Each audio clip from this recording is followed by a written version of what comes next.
नमस्कार, प्रीती ब्लॉग्समध्ये तुम्हा सर्वांचं खूप खूप स्वागत आहे। आजच्या व्हिडिओमध्ये आपण मार्गशीर्ष महिन्यात किती गुरुवार येतात, कधीपासून महालक्ष्मी व्रताची सुरुवात करायची आहे, मार्गशीर्ष महिन्याची समाप्ती कधी होतीये, व्रताबद्दलची संपूर्ण माहिती, व्रत का आणि कुणी करायचं, त्याचं उद्यापन कसं करायचं, अशी सर्व माहिती जाणून घेणार आहोत। त्यामुळे व्हिडिओ स्किप न करता संपूर्ण बघत राहा। आज आहे गुरुवार दिनांक 20 नोव्हेंबर। आजच्या दिवशी कार्तिक महिन्याची समाप्ती होते, त्यामुळे आज कार्तिक अमावस्या आहे। उद्यापासून म्हणजेच 21 नोव्हेंबर पासून मार्गशीर्ष महिन्याची सुरुवात होईल। त्यामुळे आजचा गुरुवार हा महालक्ष्मी व्रताची पूजा करण्यासाठी कन्सिडर केला जाणार नाही।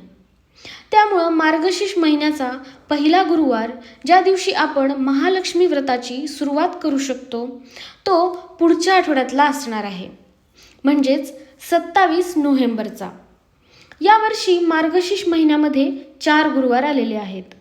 शेवटचा म्हणजे चौथा गुरुवार हा 18 डिसेंबरला असणार आहे, म्हणजे 18 डिसेंबरला तुम्ही या व्रताचं उद्यापन करू शकता।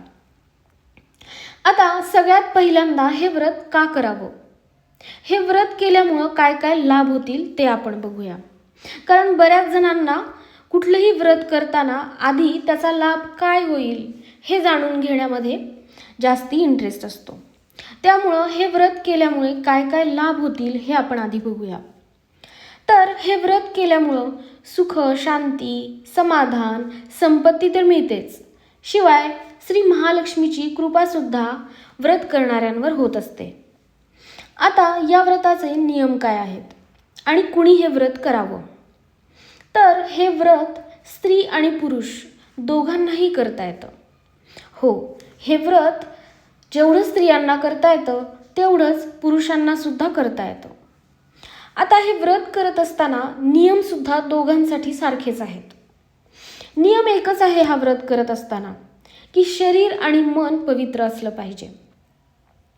हे व्रत अगदी आनंदी मनाने आणि मनोभावे करावं। त्यामुळं ह्या व्रताचा जो काही मिळणारा लाभ आहे तो चांगल्या पद्धतीने व्रत करणाऱ्याला मिळतो। आता हे व्रत कधीपासून करायला पाहिजे, तर मार्गशीर्ष महिन्याच्या पहिल्या गुरुवारी या व्रताला सुरुवात करावी आणि शेवटच्या गुरुवारी उद्यापन करावं।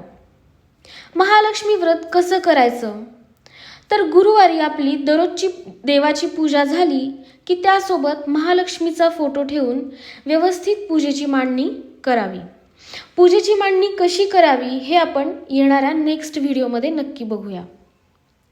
तर देवाची पूजा झाल्यानंतर तुम्ही महालक्ष्मीचा फोटो व्यवस्थित ठेवून त्याची व्यवस्थित प्रकारे पूजेची मांडणी करावी।